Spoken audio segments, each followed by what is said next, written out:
My grandmother Sarah lived her whole life believing in one single truth. She believed the war simply took my grandfather away. That fate cruelly separated them. But the letter I found today, it reveals a completely different, haunting, and magnificent truth. My grandfather had the chance to come home. He had his ticket back to my grandmother and their 2 little children, to my mother. But he chose to stay because of a secret kept from us for 80 years. Why did he do it? Why did he choose the war over us? I am Mary, and today I am opening the heaviest family secret that has ever torn my heart open. The house is far too quiet these days. Sometimes this silence reminds me of Thomas being gone, and it breaks my heart. Thomas and I spent so many winters under this roof. Since he left, I've been searching for the whispers of the past and the echoes of old memories within these large walls. Today, a force seemed to pull me to the attic. Among the dusty trunks and old furniture, my childhood and my ancestors' history lay sleeping. I found my grandmother Sarah's old leather-bound trunk. Opening it, the room filled with the scent of old paper, dried lavender, and the smell of time itself. Inside were the shawls she wore in her youth, my mother's baby shoes, and several yellowed photographs. At the very bottom, I found a bundle of letters tied neatly with a blue ribbon. One unsealed envelope caught my eye immediately. As I opened it, I heard the voice of a silence that had gone unheard for 80 long years. It was November 1944. The sky over Europe was clouded by the darkness of war. While my grandfather William was in the cold trenches of France, my grandmother Sarah was here on our farm, waiting with 2 small children for the war to end. Back then, every woman in America was a soldier, working in factories, tilling the fields, and praying at night to keep their children from hunger.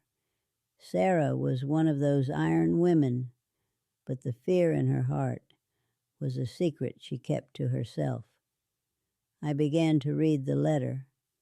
William's handwriting was shaky from the hardships of war, but every word hit my heart like a bolt. Sarah, my soul, my only love, the letter began. I haven't been able to tell you the truth until now. I don't know if this will reach you, but the weight inside me is harder to bear than the war itself.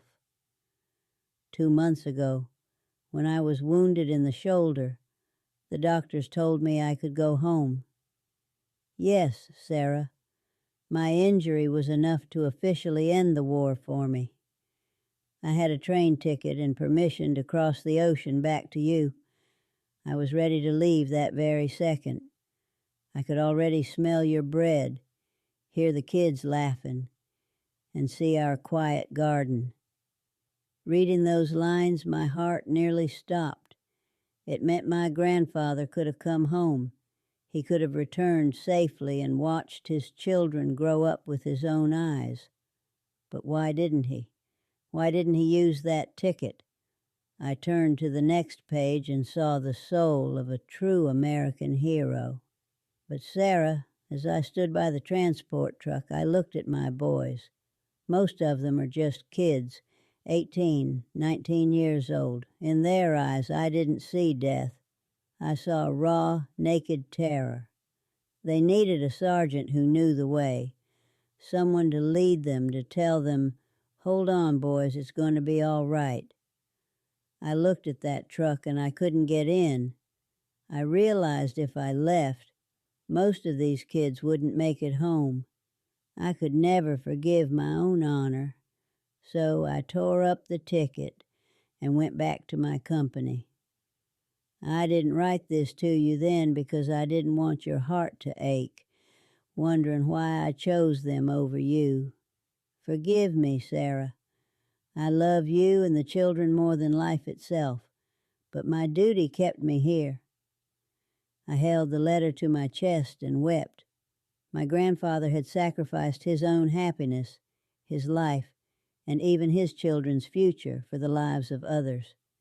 In his other letters, he lied to Sarah, saying the Army won't let me go, or the war isn't over yet. He didn't want her to blame him. He only thought of fulfilling his duty. What greatness! What a heavy choice! Grandmother Sarah passed away never knowing this truth. She believed he was simply a victim of the war's cruel laws. Her whole life, she would look at his photo and sigh, if only he had survived that day, he would be sitting here with me. But the truth was, he had written his own fate. He traded his own life for the happiness of other American families. The young men he saved went home, married, and had children. Their descendants are all across America today, never knowing they owe their existence to Sergeant William's secret sacrifice. Sitting in this empty room, I finally understand the true American spirit. America isn't just wealth or freedom. It's the unspoken secrets of soldiers like my grandfather, who tore up their tickets in the woods of the Ardennes 80 years ago. It's a land of men who put their brothers' lives above their own happiness. Grandfather William died shortly after writing that letter, in the bloodiest days of the Battle of the Bulge. He kept his promise. He saved his boys. Though he never returned home, his name and this secret letter have become the most sacred heirlooms of our family. I am Mary, and today the heaviest yet proudest page of my diary has been written. I never met my grandfather, but today I feel like I finally know his soul. Love isn't just about holding hands.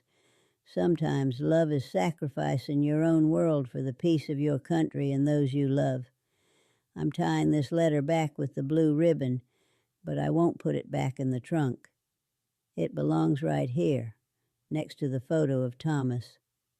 This is the purest truth that took 80 years to arrive. If your ancestors didn't return from the war, know this. Each of them had an unspoken secret in their hearts, a legacy left for us.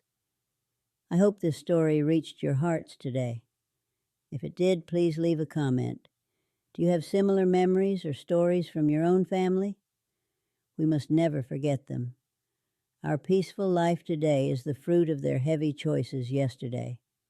Until next time, my dears, cherish your history.